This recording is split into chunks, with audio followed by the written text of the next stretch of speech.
Excellent. We are now live. Yeah. Welcome to another Monday morning live with Dennis Moro. If you missed out on the content that we've been creating, just go to my social media profile that's on Facebook or on LinkedIn, and you can see the series of videos that we've been creating over the last couple of Mondays. I intend to do this consistently for as long as I can keep this going, because this message of ensuring that people are free and able to pursue whatever God put in their lives to do, and essentially to become the best versions of themselves, is a message that needs to be told, because it is really holding us back as a nation. Like, we cannot make a lot of progress as a nation without people realizing who they fundamentally are and pursuing what God has in store for them. So, just like you've seen in today's video, what we are focusing on is, why are you a people pleaser? Like, why do you feel so much that you need to please people?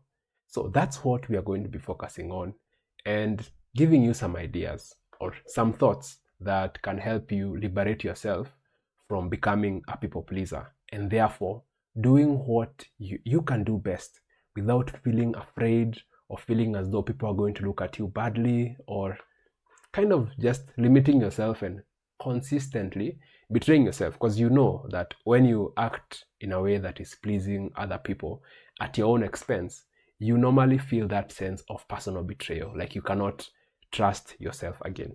If this is your first time here, just like I said when I was starting out, my name is Dennis Mboro. I'm the founder of DSM Advisory and Consulting, where we help entrepreneurs with unique ideas or even niche businesses articulate them and package them so that they can sell. Yeah, that's essentially what we focus on at DSM.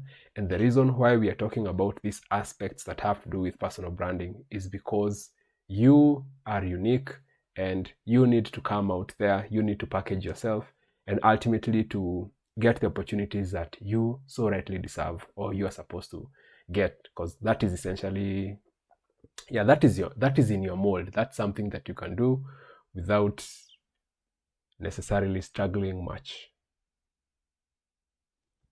Okay, so let's get to this issue of people pleasing. Like, where does people pleasing start? I'll start with a personal story. So, okay, I was not always the way that, okay, nowadays people see me and they say that, oh, Dennis, you're a content creator. You talk a lot about important stuff, and it looks like you've somehow hacked all these things that regular people tend to struggle with. Now, when it comes to this aspect of people pleasing, this is something that I struggled with quite a lot. When I was in high school, because I remember that is a time that I was exposed to peer pressure proper. I was not the ordinary child in high school. I was always interested in different things, but for some reason, because I was interested in more general knowledge, and I remember there was a time when I was in my third year in high school. That's Form 3 in Kenya. That's like, I don't know what that is in international, in other curriculums, but essentially my third year in high school, there was a trip.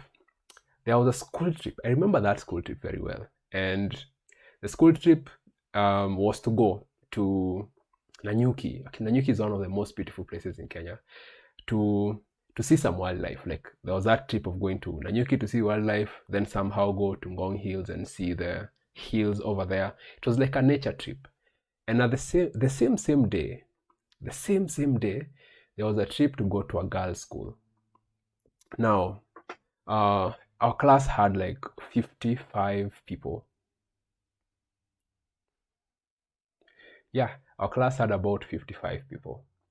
And okay, let me switch camera because this is so important. Our class had about 55 people, and most of the people were going on a trip. And these two trips were happening on the same day, going to the national park or somewhere in Nanyuki, and going to a girls' school. Now, me being interested in all aspects of nature, of course today sustainable development is a big thing, but this is high school. Back then, I chose to go to the national park. And when I was asked, like, where are you going? Are you going to the girls' school? I was like, no, I pay to go to a national park.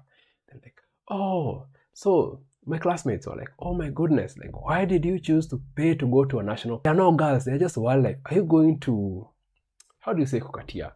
Are you going to, are you going to be smooth talking the wildlife, or you're trying to get in a relationship with wildlife? That is essentially what my classmates asked me. And the whole evening, because I remember that day, that whole evening, everybody in class was teasing me because I chose to go to see monkeys, like they were saying. I chose to go and see monkeys as opposed to going to a girls' school to go and see girls. Now, my frame of thinking at that time was, no. I think this wildlife thing would be more interesting to me, because even when I go and see girls, I'm just seeing them for one time. When I go home, I'll